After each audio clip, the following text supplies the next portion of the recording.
Hello দেয়ার student, WPSI প্রিলি 2025-এর কিছু গুরুত্বপূর্ণ অঙ্ক নিয়ে আজকে আমাদের চতুর্থ ভিডিও।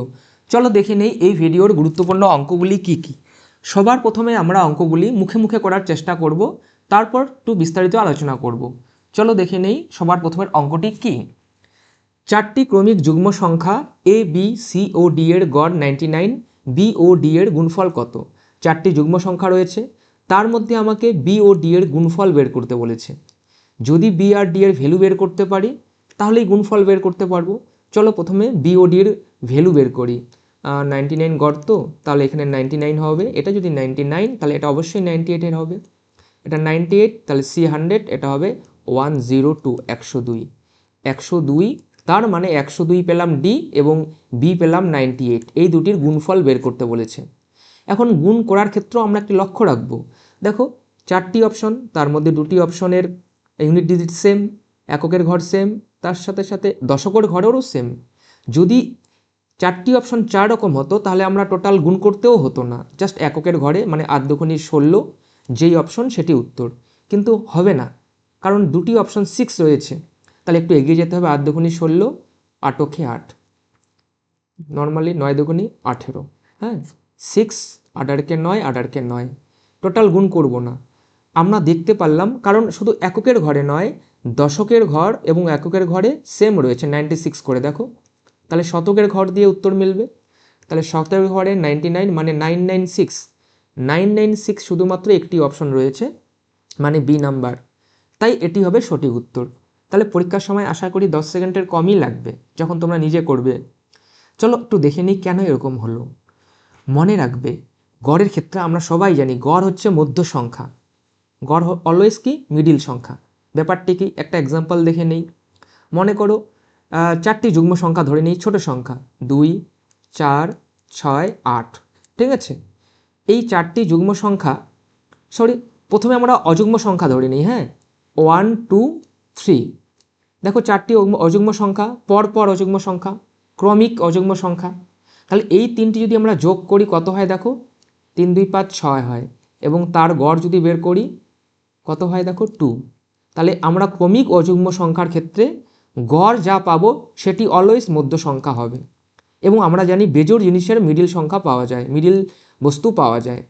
তাহলে অযুগ্ম সংখ্যা যদি কখনো বলে তাহলে ভাববে, অযুগ্ম সংখ্যার যদি গড় বলে কখনো ক্রমিক, তাহলে যেইটা গড় সেটা অলওয়েজ মধ্য সংখ্যা হবে। কিন্তু এখানে যুগ্ম সংখ্যা বলেছে, তাহলে কি করব আমরা এক্ষেত্রে? যুগ্ম সংখ্যার ক্ষেত্রে আমরা করব কি, যুগ্ম সংখ্যার ক্ষেত্রে তো মিডিল সংখ্যা হয় না, ঠিক আছে। 2, 4, 6 এর মধ্যে কোনো সংখ্যা নেই, তো মধ্যে কোনো সংখ্যা না থাকলেও ঠিক আছে, আমরা এই যে মধ্যটাকে ধরে নেব, ঠিক আছে। যা গড় বলবে যুগ্ম সংখ্যার ক্ষেত্রে মধ্যটাকে ধরে নেব, যে মধ্য সংখ্যাটা হচ্ছে সেটা। চলো একটা এক্সাম্পল দেখি, ছোট এক্সাম্পল। 4, 2 কত 6, 8, 6, 14, 14, 6 কত 20। তাহলে 20 হলো চারটি সংখ্যার ক্রমিক যুগ্ম সংখ্যার যোগফল 20। 4 দিয়ে ভাগ করি কত হয় দেখো 5 হয়। তাহলে আমি কি বললাম, গড় সবসময় কি হবে, মধ্য সংখ্যা হবে। যুগ্ম সংখ্যার তো মধ্য সংখ্যা পাওয়া যায় না, তাই এই মধ্য সংখ্যাটা হচ্ছে 5। যেহেতু গড় 5, মধ্য 5। এবং দেখো নিয়ম অনুযায়ী বেসিকভাবেও এটার মধ্যটা কি হবে, 5 হবে। তাহলে মধ্য সংখ্যা যদি 5 পেয়ে যাই তাহলে পূর্ববর্তীগুলো বের করতে অবশ্যই অসুবিধা হবে না। ঠিক একইভাবে অঙ্কের ক্ষেত্রে আমাদের গড় বলেছে যুগ্মর ক্ষেত্রে 99, তাই তো। তাহলে মধ্য সংখ্যাটি 99, তাহলে তার আগেরটি অবশ্যই 98 হবে, হ্যাঁ কি না, এই নিয়মে। তাহলে এটা যদি 98, এটা যদি 99, তাহলে সি অবশ্যই কি হবে, 100 হবে। এবং 100-এর পরে যেহেতু যুগ্ম সংখ্যা, পরে এগিয়ে যাবে, 100-র পরে যুগ্ম সংখ্যা কত, 102। তাহলে আমরা এই ধরনের অঙ্ক কিন্তু এইভাবে মুখে মুখে করতে পারবো। আমি বিস্তারিতভাবে তোমাদের একটু আলোচনা করে দিলাম, আশা করি বুঝতে পেরেছো। চলো পরবর্তী অঙ্ক দেখে নেই। একটি কল কোনো জলাধারকে 30 মিনিটে খালি করে, 30 মিনিটে খালি করে, ঠিক আছে। আরেকটি নল, সেকেন্ড নল কি করে, 45 মিনিটে খালি করে। এখন বলেছে দুটি নল যদি একসঙ্গে, এটা প্রথম নল মনে করো, এটি দ্বিতীয় নল, একসঙ্গে যদি চালু থাকে তাহলে কয় মিনিটে খালি হবে। আমরা এই ধরনের অঙ্কের ক্ষেত্রে সবাই জানি এলসিএম মেথড, মানে আমরা ধরে নেব যে চৌবাচ্চাটিতে কত লিটার জল ধরে, সেটা ধরে নেব কিভাবে, এই 30 আর 45-এর এলসিএম বের করব, লসাগু বের করব, এলসিএম বের করব। 30 আর 45-এর এলসিএম কত, 90। মানে আমরা মনে করলাম যে সেই চৌবাচ্চায় 90 লিটার জল ধরে, ঠিক আছে। তার মানে কি প্রথম নল 30 মিনিটে খালি করে কয় লিটার জল, 90 লিটার জল, 30 মিনিটে 90 লিটার জল খালি করে। তাহলে বুঝতে পারতেছি 3 × 30 মানে প্রতি মিনিটে 3 লিটার জল খালি করবে। মানে প্রথম নলের দক্ষতা মানে এফিসিয়েন্সি কত, 3। ঠিক একইভাবে দ্বিতীয় নলের কি 45 মিনিট সময় লাগে 90 লিটার জল খালি করতে। তাহলে দ্বিতীয় নলের এফিসিয়েন্সি কত হচ্ছে, 2 লিটার, মানে প্রতি মিনিটে 2 লিটার জল খালি করে। এখন দুটি নল একসঙ্গে, প্রথম আর দ্বিতীয় নল যদি একসঙ্গে চালু থাকে, প্রথম নল পার মিনিট 3 লিটার, দ্বিতীয় নল পার মিনিট 2 লিটার, একসঙ্গে চালু থাকলে কয় লিটার জল খালি করবে, 5 লিটার জল খালি করবে। তাহলে 90 লিটার জল খালি করতে কয় মিনিট লাগবে, 5 × 18 90, 18 লাগবে, 18 মিনিট সঠিক উত্তর। 18 লিটার, 18 মিনিট সঠিক উত্তর। এখন আমরা এই ধরনের অঙ্কের ক্ষেত্রে একটা সূত্র মনে রাখবো, তাহলে আমাদের সুবিধা হবে। সেই সূত্রটা কি, টাইম = W/E। এই সূত্র দিয়ে টাইম অ্যান্ড ওয়ার্ক, নল ও চৌবাচ্চার 99 কেমন 100% অঙ্ক সমাধান করা সম্ভব। এখানে টি বলতে কি টাইম, ডাব্লু বলতে কি ক্যাপাসিটি বা ওয়ার্ক ক্যাপাসিটি, মানে কতটা জল ধরে, কত লিটার জল ধরে, আমরা এখানে দেখলাম 90 লিটার জল ধরে। এবং এফিসিয়েন্সি, এই টাইম কার বের করতে বলেছে, প্রথম প্লাস দ্বিতীয় নল একসঙ্গে, হ্যাঁ। তাই দুটোর এফিসিয়েন্সি কত পেলাম আমরা, 5। ই ফর এফিসিয়েন্সি, দক্ষতা বসিয়ে দিলাম 5 × 18 মিনিট, ঠিক আছে। তাহলে বি নাম্বার সঠিক উত্তর। বিস্তারিত আলোচনা করে দিলাম। তৃতীয় অঙ্ক, এ একটি কাজ 12 দিনে সম্পন্ন করে, এ রয়েছে সেই কাজটি 12 দিনে করে, ঠিক আছে।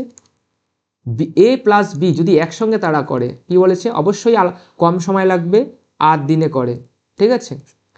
তাহলে বলছে যদি বি একা কাজটি করে, বি একা, তাহলে কতদিন সময় লাগবে সেটাই বের করতে বলেছে। তাহলে আমরা প্রথমে ধরে নেই মোট কাজ কয়টি, আমরা জানি একই নিয়ম। আমরা কি করব, এলসিএম বের করে মোট কাজ ধরবো। 8 আর বড় লসাগু কত, 24, ঠিক আছে। আমরা বুঝতে পারলাম মোট কটি কাজ আছে, 24টি কাজ আছে। তাহলে এ যখন একাই কাজ করে 24টা কাজ করতে 12 দিন লাগে, ঠিক আছে। এ যখন একাই কাজ করে 24টা কাজ করতে 12 দিন লাগে। তার মানে দিনে কয়টি কাজ করে, 2টি কাজ করে। এফিসিয়েন্সি কত, 2 এর। আর যখন মিলেমিশে করে 8 দিন লাগে 24টি কাজ করতে। তাহলে পার ডে কয়টি কাজ করে, 3টি কাজ করে, ঠিক আছে। এই 3টি কাজ কে কে মিলে করে পার ডে, এ আর বি মিলে। এই 3টি কাজের মধ্যে এরও দক্ষতা আছে, বি এরও দক্ষতা আছে, তাই তো। সেখানে দেখো আমরা দেখলাম এর দক্ষতা কত, 2। এই 3-এর মধ্যে এ 2টা কাজ করে, তার মানে বুঝতে পারলাম এফিসিয়েন্সি, বি এর এফিসিয়েন্সি কত, 1। কারণ 3-এর মধ্যে 2টা কাজ করে এ, তাহলে বাকি কাজ কে করে, বি তাহলে একটা কাজ করে। আমাকে বলছে বি একা সেই কাজ সম্পন্ন করতে পারবে কয় দিনে। আমরা একটু আগে একটা দেখলাম, সেম নল ও চৌবাচ্চার মতনই মনে রাখবো। ওখানে আমরা কি মনে রাখছিলাম, টি = W/E, এখানে মনে রাখবো ডি = W/E।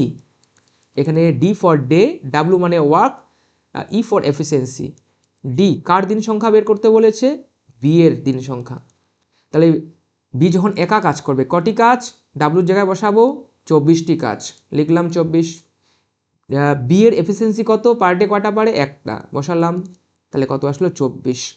তাহলে সেই কাজটা যদি বি একা করে তাহলে অবশ্যই কদিন সময় লাগবে, 24 দিন সময় লাগবে। আশা করি বুঝতে পেরেছো। চলো পরবর্তী অঙ্ক দেখে নেই। যদি কোনো ভগ্নাংশের লবকে 200% বৃদ্ধি করা হয় এবং হরকে 120% বৃদ্ধি করা হয়, তবে নতুন ভগ্নাংশটি হয় এত। আমরা এই অঙ্কটি অনেকভাবেই করতে পারি। আমরা এখানে পার্সেন্ট বা ফ্র্যাকশন মেথড অ্যাপ্লাই করব। আমরা লিখে নেই আগে পরে, হ্যাঁ, আগে পরে লিখে নেই। প্রথমে কি হয়, লবের ঘটনা ঘটেছে। দেখো খুবই রোমান্টিক অঙ্ক, লব কি 200% বৃদ্ধি করা হয়েছে। 200% মানে কি, 2/1, আমরা জানি 2/1। এবং আমরা ফ্র্যাকশনের মধ্যে ফ্র্যাকশনের ক্ষেত্রে কি জানি, যে নিচে হয় সবসময় আসল, আর যেটা বলে সেটা হয় উপরেরটা, তাই তো। তাহলে এখানে বোঝাচ্ছে লব প্রথমে কত ছিল, 1, পরে কত, 1-এর মধ্যে 2 বৃদ্ধি পেয়েছে। বৃদ্ধি কত, যেহেতু 200% বৃদ্ধি, 200% মানেই বোঝায় 2, যেটা বলে সেটা উপরেরটা হয়। তাহলে 1-এর মধ্যে 2 বৃদ্ধি পেয়েছে, তাহলে পরে কত হয়েছে, 3 লব। আগে লব 1 ছিল, পরে হলো 3। ঠিক একইভাবে হরের ক্ষেত্রে কি বলেছে দেখো, আমাদের এখানে 120% বৃদ্ধি পেয়েছে। তাহলে 120%-এর ফ্র্যাকশন ভ্যালু কি আমরা কাটাকাটি করে বের করতে পারি, কিন্তু আমরা করব না। অলওয়েজ ফ্র্যাকশন ভ্যালু মনে রাখবে, তাহলে ইজি হবে। 20, 120 কার গুণিতক? 20-র গুণিতক। 20 মানে কি? 1/5, তাই তো? তাহলে 20-র কত গুণিতক? 6 গুণ হচ্ছে 120, তাহলে 6/5। 120-র ফ্র্যাকশন ভ্যালু কত? 6/5, ঠিক আছে? তার মানে বোঝায় নিচেরটা কি আসল, তার মানে আগে হর কত ছিল? 5, পরে 5-এর মধ্যে 6 বৃদ্ধি পেয়েছে হর, যা বলে সেটা উপরে, তাই 5-এর মধ্যে 6 বৃদ্ধি পেয়েছে। তাহলে এখন হর কত হলো? 11 হলো। আর বর্তমান নতুন ভগ্নাংশটি, এই নতুন ভগ্নাংশের লব কত? 3, হর কত? 11, ঠিক আছে? এখন নতুন ভগ্নাংশটি আবার বলে দিয়েছে কত? 4/11, তাই তো? এখানে এখানে নতুন ভগ্নাংশ কত পেলাম? 3/11। এখন আমরা একটা কি জানি, যে লবের সঙ্গে লব ইকুয়াল, সেম জিনিস ইকুয়াল করতে পারি। নতুন লব কত? 3 দেখাচ্ছে, এখানে নতুন লব কত? 4, তার মানে 3 = কত লিখতে পারি? 4। আমরা জানি লেখার পরে কি করি? একের ভ্যালু বার করি। তাহলে একের ভ্যালু কি হচ্ছে? 4/3 লবের ক্ষেত্রে। ঠিক এখানে নতুন হরের এটা লবের ক্ষেত্রে হলো। নতুন হরের ক্ষেত্রে কত হর রয়েছে? এখানে রেশিও ভ্যালু 11, তাহলে হরের ক্ষেত্রে রেশিও ভ্যালু হর রেশিও ভ্যালু কত? 11। আর প্রশ্নানুসারে হর কত? 11, ইকুয়াল করলাম দুটি সেম, তাহলে 1-এর ভ্যালু কত হলো? 1 হলো। তাহলে আমার কি বলছে? মূল ভগ্নাংশ, মূল ভগ্নাংশ। তাহলে মূল মানে প্রথমে যেটা ছিল মূল ভগ্নাংশ, আগে কত ছিল? লব 1 এবং হর কত ছিল? দেখো 5। তাহলে মূল ভগ্নাংশের রেশিও ভ্যালু কত? 1/5। এখন আমরা কি জানি? যা প্রয়োজন তাকে 1-এর ভ্যালু দিয়ে গুণ করি। তাহলে লব আমার নতুন মূল ভগ্নাংশ প্রয়োজন, মূল ভগ্নাংশের হরের ভ্যালু লবের ভ্যালু কত? 1। তাহলে 1-কে লবের 1-এর ভ্যালু কত? দেখো লবের ক্ষেত্রে 1-এর ভ্যালু কত পেয়েছি? 4/3, 4/3 দ্বারা গুণ করলাম। হর কত রয়েছে? 5, 5-কে নতুন হরের 1-এর ভ্যালু কত? 1, 1 দ্বারা গুণ করলাম। কত হবে দেখো? উপরে 4 এবং নিচে চলে আসে, স্টেপ জাম্প করলাম 15। তোমরা নর্মাল ক্যালকুলেশন করবে, এটা যার রুলস হয় কত? 4/15। তাহলে সঠিক উত্তর কত হলো? C number option. চলো পরবর্তী অঙ্ক আমরা দেখে নেই। 729 মিলি দুধ ও জলের মিশ্রণে দুধ ও জলের অনুপাত 7:2, আর কত মিলি জল মেশালে নতুন মিশ্রণে দুধ ও জলের অনুপাত এত হবে। এটি খুব ইম্পর্টেন্ট অঙ্ক, ঠিক আছে? পুলিশের অনেক পরীক্ষায় এই অঙ্কটি আসে। তো এই অঙ্কটি প্রথমে আমরা মুখে মুখে করব। দেখো মূল রেশিও কত? 7:2, মানে কত? 9। দেখো 9 দিয়ে যেই অপশন ভাগ যাবে সেটি উত্তর। 9 দিয়ে মাত্র একটি অপশন ভাগ যায়, ডি, ডি হবে সঠিক উত্তর। এই ধরনের অঙ্ক এইভাবে উত্তর নির্ণয় করা সম্ভব। তোমরা এখন বলতে পারো 4টি অপশন, তো যদি আরেকটি অপশন যদি 9 দিয়ে ভাগ যেত কি করতাম? তাহলে কি করতাম? চলো যেই মেথড সবাই করি সেই মেথড করব। সেই মেথড কি? চলো দেখে নেই। কি কি রয়েছে? মিল্ক অ্যান্ড ওয়াটার, কত ভাগ মিল্ক? 7 ইউনিট, আর ওয়াটার কত? 2 ইউনিট। টোটাল কত? দুধ আর জল মিলে কত? 729। ক্লিয়ার? 729। তার মানে বুঝতে পারলাম প্রথমে কত ছিল? মিশ্রণ কত? 9 ইউনিট মিশ্রণ, এবং টোটাল কত? 729, তাই তো? তাহলে 1 কি? 1-এর ভ্যালু কত হলো? 8 নং 72, 9-কে 9, 1 ইউনিট মানে 81। এখন এই মানে বোঝাচ্ছে কি? 1-এর ভ্যালু 81 বের করে রাখলাম, কেন সেটা পরে দেখছি আমরা। তাহলে আমরা প্রথমে 7 ভাগ দুধ 2 ভাগ জল, পরে কি? জল মিশিয়েছে, তার ফলে নতুন রেশিও, মেশালে তো চেঞ্জ হবে রেশিও অবশ্যই। কত? নতুন, এটা আগের রেশিও, এটা পরবর্তী রেশিও। কত হয়েছে? 7:3। এখন আমরা জানি, কি জানি? যা মেশানো হয় সেটা চেঞ্জ হয়, তার রেশিও চেঞ্জ হতে পারে, কিন্তু যা মেশানো হবে না তার চেঞ্জ হয় না। দেখো মিল্ক মেশায়নি মানে দুধ মেশায়নি, তাই দুধ 7, প্রথমেও 7 পরেও 7 ফিক্সড রয়েছে, ঠিক আছে? যদি ফিক্স না থাকতো কি করতাম সেটা সেই ধরনের অঙ্কে আমরা বুঝবো। দেখো তাহলে কি বোঝাচ্ছে? প্রথমে জল ছিল 2 ইউনিট, পরে জল হলো 3 ইউনিট, যেহেতু মিশিয়েছে নিশ্চয়ই পরিবর্তন হবে। কতটা পরিবর্তন হবে? যতটা মেশাবো ততটাই পরিবর্তন হবে। তাহলে জল কতটা পরিবর্তন হয়েছে? 1 ইউনিট, কারণ তার মানে বোঝায় 1 ইউনিট জল মিশিয়েছি, তাই তো? আমাকে যদি কেউ 5 টাকা দেয় তাহলে অবশ্যই 5 টাকা বৃদ্ধি পাবে আমার কাছে আগের টাকা থেকে। তাহলে আমরা কি জানি? যেটা বের করতে হয় তার সঙ্গে গুণ করব 1-এর ভ্যালু, ঠিক আছে? নতুন মিশ্রণে কত ml জল মেশানো হলো, ঠিক আছে?